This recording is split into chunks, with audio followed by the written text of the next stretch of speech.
কাল রাস্তায় যেতে যেতে না আমি একটা ফোন কুড়িয়ে পেয়েছিলাম। এই হচ্ছে ফোনটা। তো মনের মধ্যে একটা বড্ড গ্রিট ফিল হচ্ছিল যে আমি কি করলাম, এটা ফোনটা কুড়িয়ে কি ঠিক করেছি নাকি ভুল করেছি।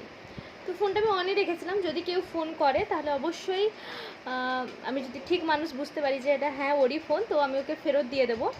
তো একটু আগেই একটা ফোন এসেছিলো এই ফোনে, তো আমি বললাম যে এটা কার ফোন, ওর সাথে কনফারেন্স করান, তো আমি ওনাকে ফোনটা ফেরত দিতে চাই। ফার্স্টে লোকটা বিশ্বাস করতে পারেনি যে আজও ওর মানে কী বলবো, হারিয়ে যাওয়া ফোন কেউ ফেরত দেবে। তো আমি সত্যি বলছি, ফোনটা আমি ফেরত দিয়ে দেবো। তো রীতিমতো কথা হয়েছে ওনার সাথে, সব কিছু হয়েছে। তো উনি এখনও বিশ্বাস করতে পারছেন না যে আমি ফোনটা ফেরত দেবো, কিন্তু কালকে আসতে বলেছি ওনাকে যথাযথ জায়গায়।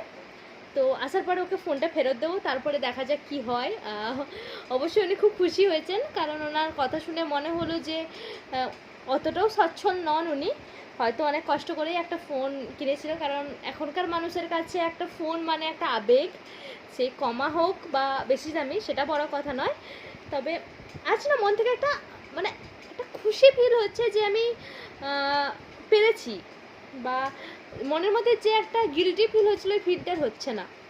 দেখা যাক কালকে কি হয়, ওই মানুষটার মনে কতটা হাসি ফোটে অবশ্যই আমি দেখতে চাই, আর দেখা যাক কি হয়।